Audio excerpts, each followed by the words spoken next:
Alors, mes chers amis, pour ce nouveau cours de Torah aujourd'hui, voilà, je suis arrivé chez mon grand-père à Paris, Baruch Hashem, après une journée entre hier où je vous ai quitté, hier après-midi et ce soir, éprouvante. Mais Baruch Hashem, on a tout fait. On a fait tout ce qu'il faut. On a quitté mon appartement d'Alfortville. Et ce soir, donc, je vous enregistre depuis Paris avec la Wi-Fi chez mon grand-père. Je vous partage tout. On est une famille, Baruch Hashem, depuis déjà plusieurs années. Et donc, je suis à Paris jusqu'à lundi, où je m'envolerai les Mirtzeh Hashem vers la terre d'Israël. Et ce soir, ça va être un moment émouvant. Ça l'était déjà Shabbat dernier, où on était tous ensemble avec mes frères pour le Sioum de la Masechet Megillah. Et là, ce soir, ce soir, ce sera mon dernier cours avec mes frères au Chiour du jeudi soir, avant que je retourne vivre en Israël. Donc ce soir, ça va être émouvant. Et dernier Shabbat également, ici. En tout cas, sachez que, oui, le prochain cours, la semaine prochaine, lundi soir, se fera déjà depuis la terre d'Israël. Donc ce soir, c'est aussi un peu le dernier cours en France, chers amis, de vous bénir de tout mon cœur, de vous rappeler que c'est une paracha, comme on l'a dit toute la semaine, incroyable, où il y a le pardon dans cette paracha par rapport à la faute grave du veau d'or, par le Mahatzit Shekel, comme le Rabbi nous l'a enseigné tout au long de cette semaine, et également par la prière de Moshe, et que Dieu il dit à Moshe, Salarti kitvarecha, j'ai pardonné selon ta demande. Combien on voit que c'est important, Mahatzit Shekel, de donner de soi-même, faire ce qu'on appelle Messirut Nefesh, avec un autre juif, puisqu'il fallait s'associer obligatoirement avec un autre juif pour son demi-shekel, l'associer au demi-shekel d'un autre juif et faire un shekel pour le temple, pour la maison de Dieu, la maison d'Akadosh Baruch Hu, dira batartonim davkala, faire une demeure pour Dieu ici-bas. Et on voit combien on peut obtenir aussi le pardon de nos fautes par le Moshe de notre génération, le Moshe de chaque génération. Et vous connaissez le Moshe de notre génération, je vous le répète, je pense, Baruch Hashem, parce qu'il faut répéter, c'est le Rabbi. Et quand on s'attache au Moshe de la génération, eh bien, on a le pardon qui Dvarecha se passe selon la prière du Moshe de la génération, depuis Moshe Rabbeinu jusqu'au Rabbi à notre génération.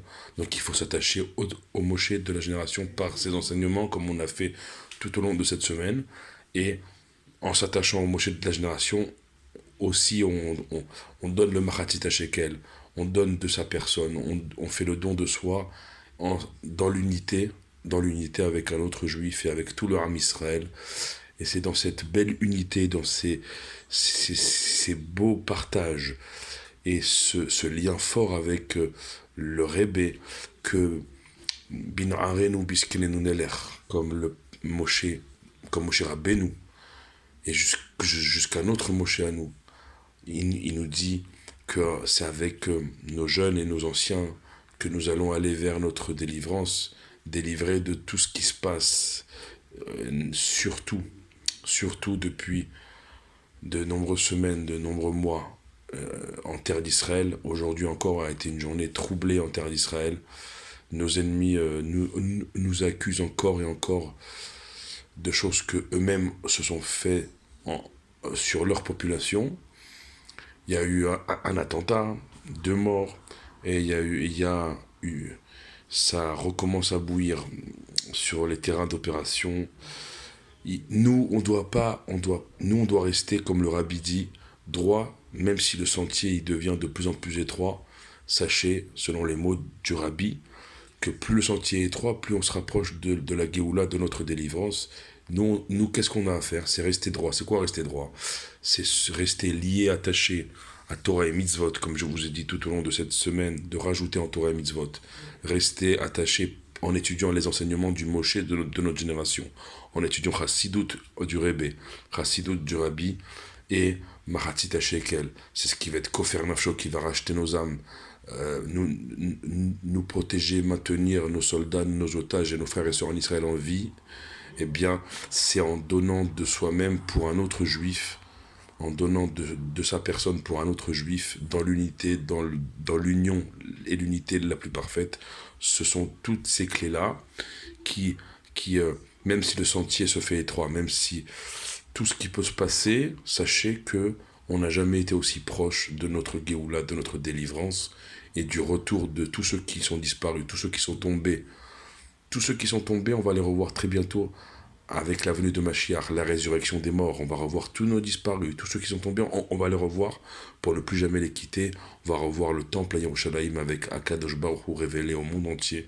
C'est toutes ces belles promesses qu'il faut aller vers ce Shabbat, Parashat Kitissa, un Shabbat qui doit être plus que jamais utile pour nos frères et sœurs en Eretz Israël. Et mes chers amis, c'est ensemble que nous allons amener cette Géoula, Mitit Vashlema, ensemble que nous allons amener cette délivrance véritable et complète, avec, dans les mots du Rabbi Bekarov Mamash, de manière proche et de manière concrète. C'est sur ces belles paroles que je vais nous inviter à vivre intensément ce Shabbat. Shabbat Chayut, Shabbat plein de vitalité. Et sachez que je vous emmène avec moi en Eretz Israël, lundi qui vient, et premier cours donc de la semaine prochaine en Eretz Israël, Baruch Hashem. Je vous bénis, je vous aime tous très fort. Et je vous emmène avec moi en Eretz Israël. D'ici lundi, Good Shabbos, un Shabbat utile pour nos frères et sœurs, toujours en Eretz Israël. Utile qu'on soit ensemble dans ce merveilleux Shabbat Kitissa, et que ce Shabbat nous porte et nous amène vers notre délivrance. Amen, Keni Ratson, Baruch Adonai Leolam, Amen ve Amen.